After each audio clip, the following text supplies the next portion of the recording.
Good evening and welcome to Sunset News this Monday evening. As always, we bring you news, community stories, economics, weather, and sports. I am Glenora Shipura. In the news tonight, in celebration of World Food Day today, top chef and American author Otto Borisch has taken the lead in launching a remarkable initiative in Namibia. The United Nations World Food Programme, in collaboration with the USA Embassy in Namibia, the Namibia Trade Forum, and local restaurants, has unveiled the Feast Restaurant Week at the UN House this morning. This exceptional event revolves around the theme Sustainable Sustenance, Nourishing People, Building Sustainable and Resilient Food Systems. The week not only celebrates local indigenous cuisine, but also aims to raise funds for community initiatives, with a specific beneficiary project to be revealed during the gala dinner set to take place on Wednesday at Druampos.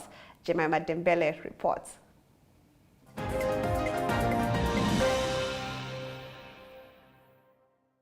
Super excited. We are honored, we are thrilled, we are humbled to be here in your country, and your hospitality is overwhelming. We are beyond words at the reception we've received.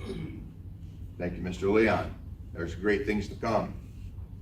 We're excited about this cultural and this educational exchange, about sharing best practices, about what we can do as chefs, as stewards of the earth, to share ideas about how we can better use our gifts and feed those who need to be fed, and not just today or for tomorrow, for future yet unborn generations.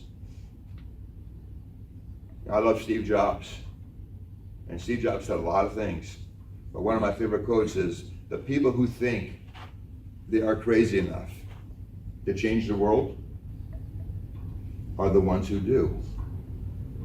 So I'm inviting you folks to hop on the crazy train. Don't let the hair fool you. Let's get this thing going. Thank you so much.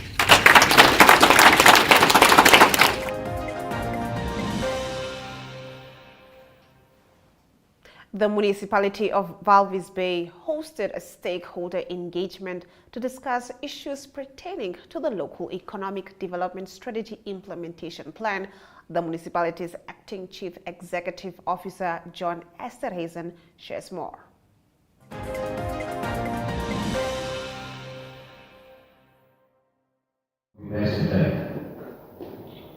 So with that protocol being observed, thank you very much, ladies and gentlemen, that you are joining us this morning. Just a few words to give us some background in terms of what we are doing or trying to achieve today at this venue. So now the pursuit of sustainable and resilient economic development, the Municipal Council of Walvis Bay has strategically positioned itself with a clear objective in its 21-25 strategic plan. And it is as follows: create a conducive business environment, incorporating an enhanced service delivery strategy to attract investors and foster economic and employment opportunities.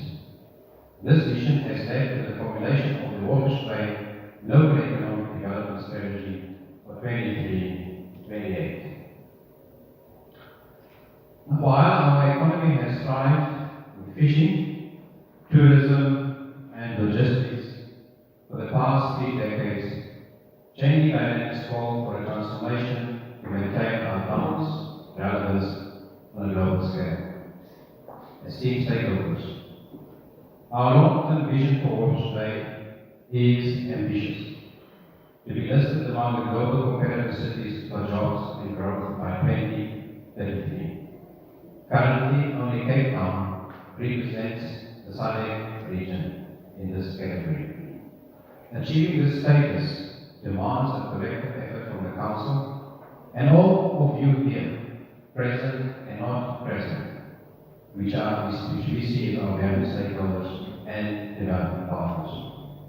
We must provide high-quality infrastructure, both physical as well as institutional, to foster economic growth through accommodation effects, cultural vibrancy, and through environmental competitiveness, transcending mere economic considerations. This endeavour requires a synchronized approach to planning and continuous environmental assessment to address the following crucial questions. How is our town performing? What potential does our town hold? And how can we effectively organize and implement interventions, either independently or in collaboration with partners, to facilitate economic development? Today's gathering signifies our initial step in addressing these pivotal questions, marking the commencement of the crafting of the local economic development plan. This plan, once realized, will propel us toward achieving the LED primary objective, namely enhancing the town's competitiveness on a global scale.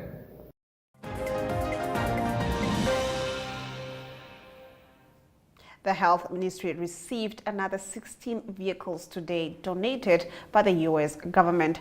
During the occasion, Health Minister Kalumbi Shangula said this is an important milestone in improving the quality of care through the program, with the continuous support from CDC Namibia through PEPFAR.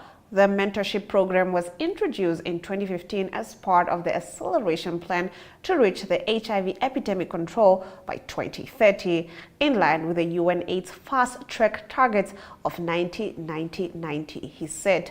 Elizabeth Tavis reports.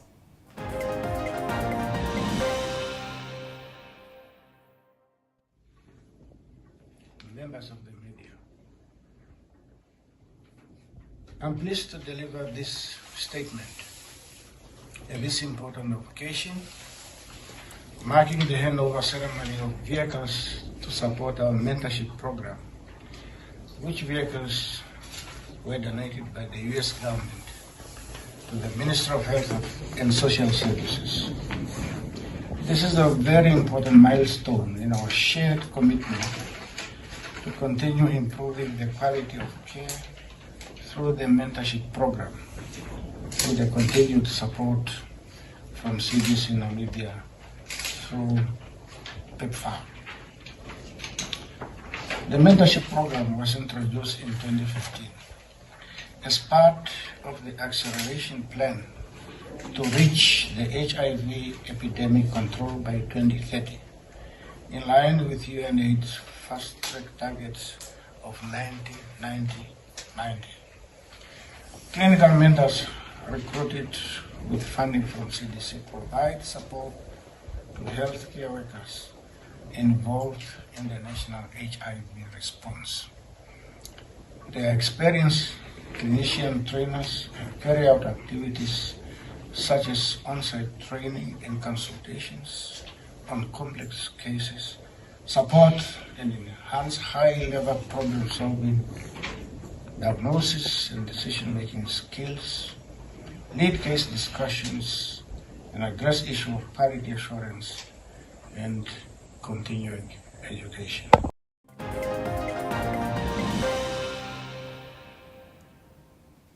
In our Story of the Day segment, MTC announced that it will avail $12.5 million towards its corporate social investment projects.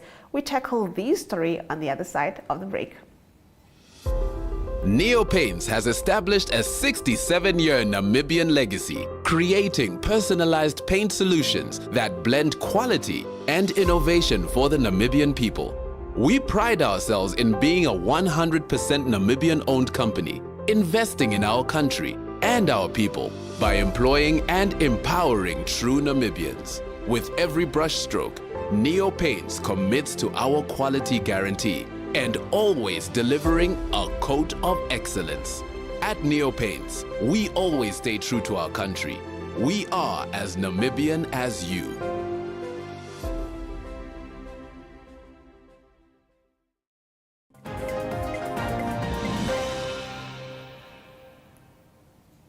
MTC this morning announced that it will avail $12.5 million for the financial year 2023 to 2024 towards its corporate social investment projects around the country. In a statement, MTC said this investment will support new and continuing initiatives cutting across projects in education, health, poverty alleviation, support for orphaned and vulnerable children, small and medium enterprise development, and job creation and environment.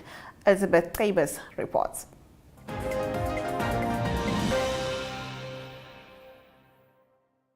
Sustainability. The road towards sustainability is, and you heard doctors say that it used to be called the CSI committee. We've now broadened that, and we're now calling it the Sustainability, Ethics, and Social Committee.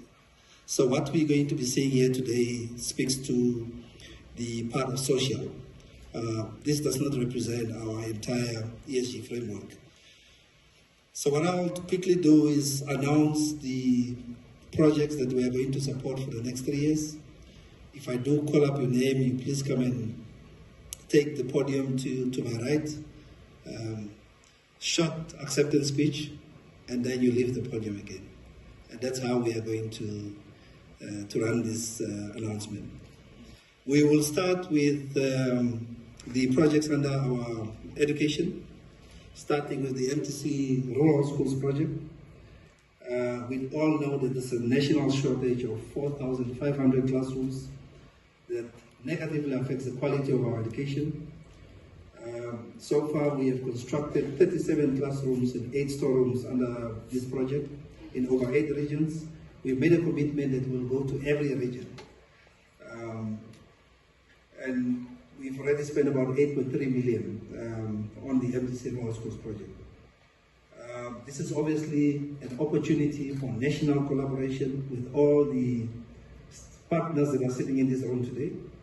We have already had partnership from the Pupkevis Foundation, and for this year's classrooms that we delivered, MBA Fund also partnered with us.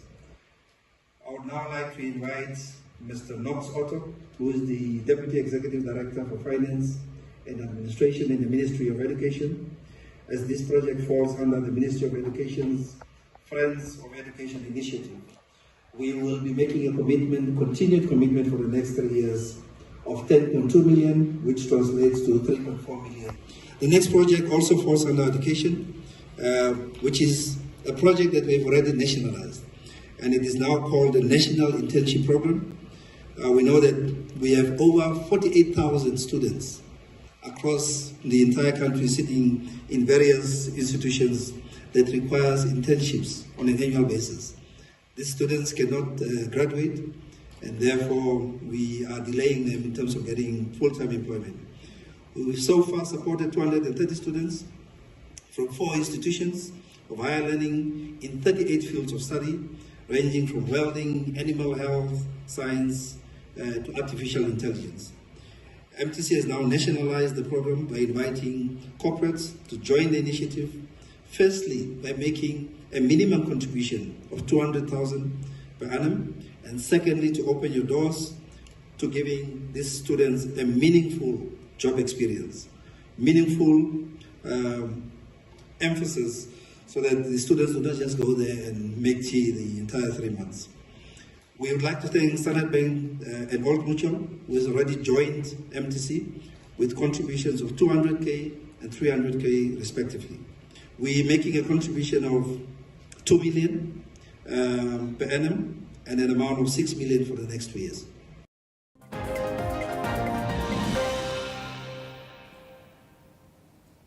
Moving on to community news, the National Cancer Association of Namibia Outreach Program continues in Keetmanshoop. We take a look at this story after this.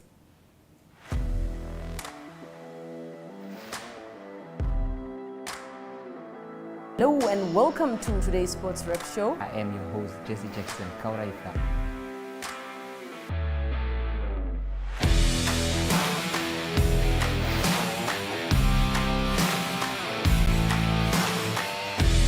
In replay, Namibia, who had won the toss for the first time on this tour. Good day everyone, time for international sports news, starting off with tennis news, both on the WTA for women's and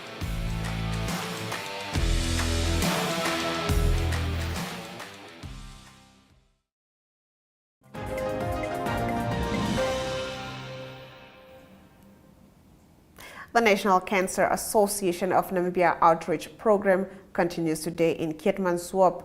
Sir Aina Ngihitongo, head of Medical Cancer Association of Namibia, tells us more.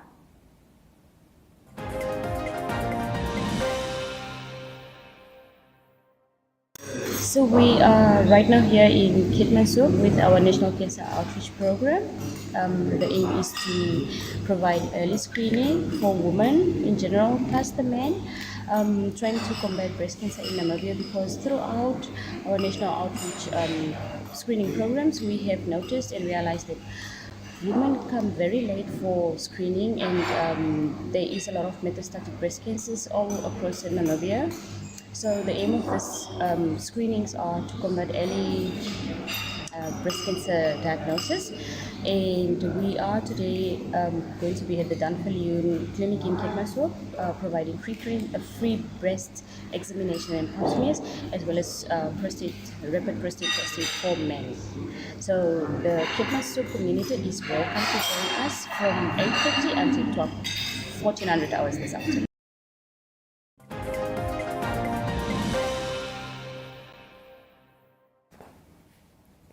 After this short break, we get into your economic news.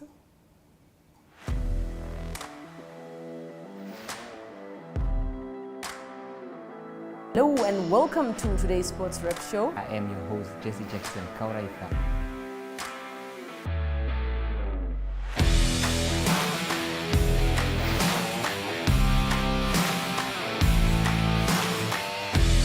In replay, Namibia, who had won the toss for the first time on this tour,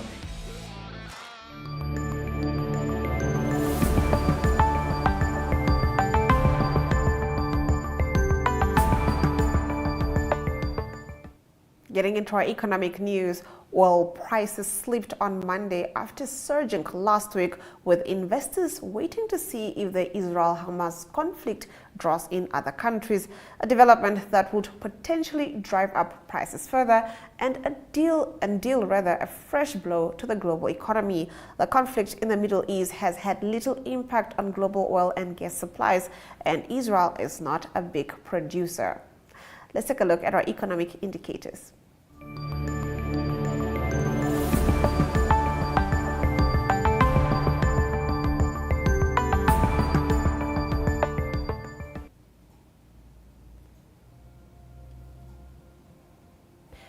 The Namibian dollar trades against the British pound at 22.85, against the euro at 19.77.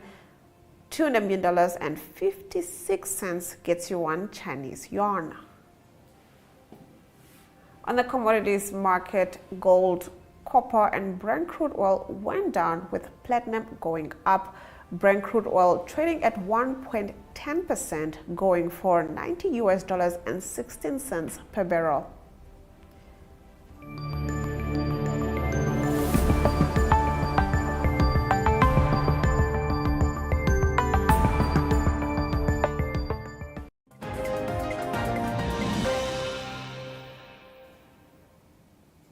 Getting into our international news, EU countries' climate ministers met earlier today to decide the bloc's negotiating position for this year's COP28 summit, but they are still split over some key issues, such as how hard to push for a global deal to phase out fossil fuels. A central decision will be whether countries at the COP, which begins on the 30th of November in Dubai, agree for the first time to phase out fossil fuels. Burning coal, oil and gas produces greenhouse gases that are the main cause of climate change. Now, around 10 of the EU's 27 member countries, including Denmark, France, Germany, Ireland, the Netherlands and Slovenia, want the bloc to demand a phase out of all fossil fuels, EU diplomats told Reuters.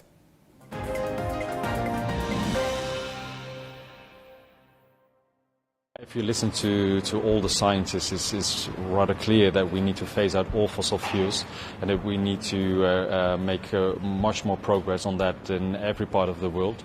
We can make agreements on the pathway towards tripling of renewables, towards more energy efficiency, helping other countries to invest in these clean techniques. But in the end, everyone needs to phase out fossil fuels. We're looking into the Council of Conclusions to make sure that it keeps everyone on board. As a country, we are in favor of including unabated fossil fuels, but it has to be for the sectors that are difficult to decarbonize. So Germany thinks we need, first of all, to be phasing up renewables and energy efficiency, but it's clear from the science that we also have to phase out fossil fuels. It's clear also that without, for some of the very hard to abate sectors, we will need abatement technologies, but that's not our focus today. Our focus is on 2030, and that means renewable energy and energy efficiency. And indeed, it takes 192 to tango, rather than the proverbial 2. So it will be very difficult. It will be a steep climb, but we have no alternative. If we don't do enough, the planet will be boiling all across the globe.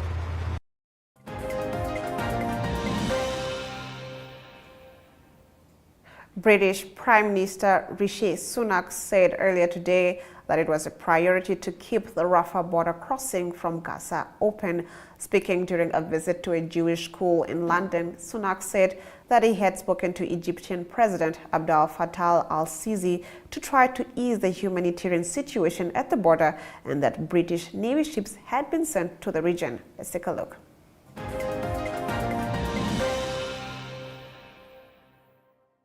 Humanitarian situation is one which, of course, we're concerned about and that I've raised in all the calls and interactions I've had with other leaders from across the region, and in particular making sure that we can try and get the Rafah crossing open. That will ease the humanitarian situation. That's why I prioritised speaking with President Sisi of Egypt early on last week to talk about that, and we will continue to do everything we can to alleviate the humanitarian situation on the ground, including moving some of our Royal Navy assets into the region who can provide further support as required.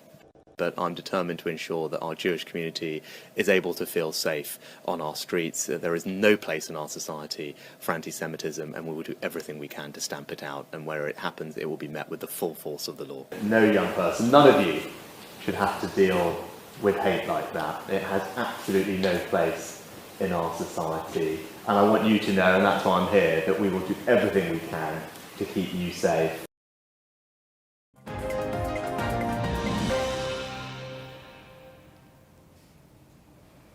That's it from our international news. We now head over to the sports desk, proudly brought to you by Sports Rep.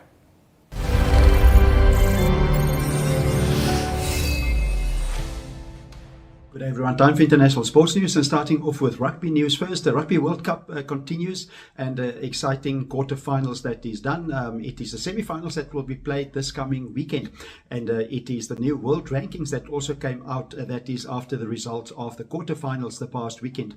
South Africa now the new world #1 team, that's after they beat France in a very tight and very exciting game by 29 points to 28. South Africa new world #1 in the newest rankings. Number 2 is New Zealand. That's also after New Zealand beat Ireland, and that was 28-24 over the weekend. And it's Ireland that drops down from number 1 to number 3 after losing to New Zealand, and it's France down in number 4 after losing to South Africa. And 5th position is England, and it is this coming weekend. It is on Friday. It is New Zealand that play against Argentina, the first semi-final. That is in Paris, and then also on Saturday, also 9 p.m. Namibia time, it is South Africa that plays against England, also 9 p.m. that kickoff time. Namibia is currently number 21 in the world rankings. That's how it remained after the World Cup. And teams around them that they can maybe try to get past is Romania at number 20, Spain at number 19, and number 18 is the USA, and then Uruguay that Namibia played in the World Cup is number 17. Moving on to cricket news and the table of the World Cup cricket. At the moment, it is India and New Zealand leading. 3 games played, all 3 won, and they've got 6 points each at the moment. South Africa also unbeaten after 2 games, and but it is England and Australia. They're finding it hard to try and qualify as one of the top 4 teams out of the 10 to qualify for the semi-finals. It's England that only won 1 of their games out of 3, and they also had a loss against Afghanistan. That was over the weekend. They lost by 69 runs. Australia lost both their games that they've played against tough opposition, though. They played against India and South Africa, but both games they've lost. And a big game also for England this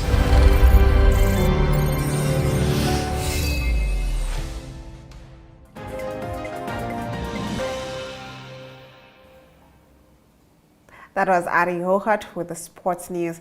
Now, if you have just joined us, here's the news highlights from today's broadcast.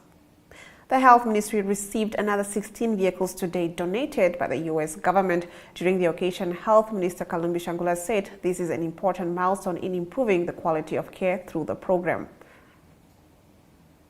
MTC this morning announced that it will avail $12.5 million Namibian dollars for the financial year 2023 to 2024 towards its corporate social investment projects around the country.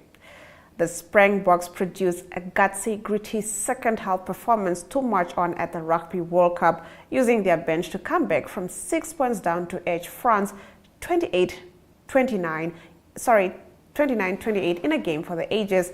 France and Ireland are now out of the tournament despite being on par with the best in the world.